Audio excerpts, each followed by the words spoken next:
मेरे बाद जितने भी यहाँ पे सब बैठे हुए हैं जनरेशन एक्स, मिलेनियम और जी वाले हैं, ठीक है। जनरेशन अल्फा अभी तक नहीं आया, वो स्कूलों में पढ़ रहे हैं।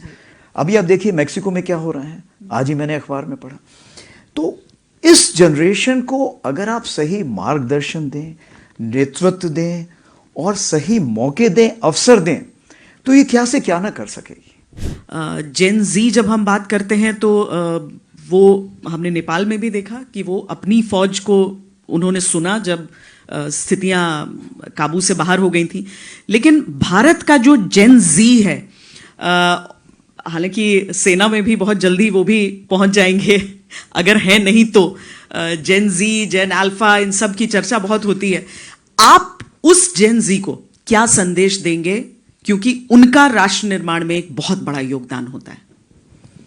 देखिए, मैं तो ये बोलना चाहूँगा कि ये जो युवा शब्द आपने बताया ना, ये मेरे ख्याल से मानसिक स्थिति है, ठीक है।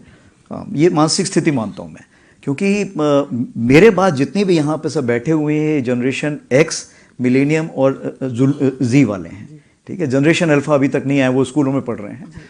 तो ये सारी जो जनरेशन है, इसके लिए मैं सबसे बड़ी चीज़ ये कहना चाहूँगा कि ये युवा जनरेशन ऐसी है कि सबसे पहले ये सोशली कॉन्शियस है।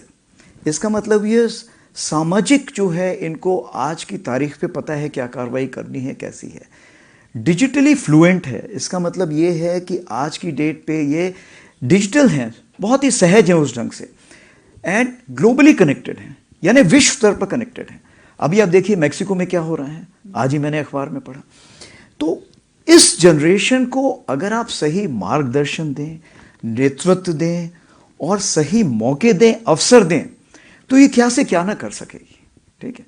और इसीलिए मैं तो ये भी बोलता हूं कि अगर इसको सही मार्गदर्शन और अवसर मिले तो ये 2047 का इंतजार नहीं करेगी, ये विकसित भारत आपको 2037 में लाके दिखा देगी। आर्मी का सीधा मतलब होता है आप लोग सोशल मीडिया तो एकदम दूर रहो।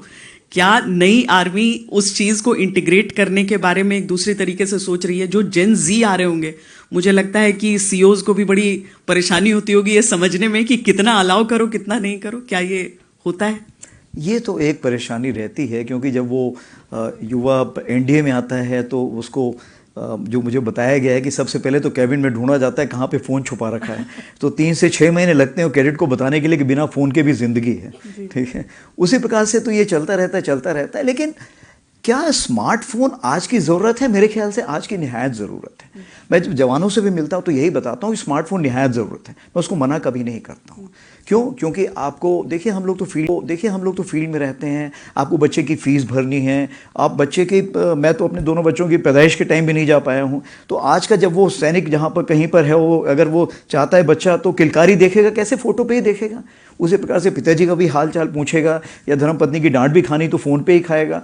तो कहने का ये मतलब है कि सारी बातें स्मार्टफोन बहुत ही महत्व रखती है। आपने अगर कुछ पढ़ना भी है, आज की तारीख पे आप कितनी बड़ी पुस्तकें लेके जाएंगी, आप उसी में पढ़ेंगी। तो स्मार्टफोन एक निहायत आपका ज़रूरत बन गई है, लेकिन ये आपको पता होना चाहिए कि कब आप उसको रखना है, कब नहीं रखना है। दूसरी चीज़, सोशल मीडिया में क्या डालना है, नहीं डालना है। एक चीज़ होती है रिएक्ट, होता है रिस्पॉन्ड।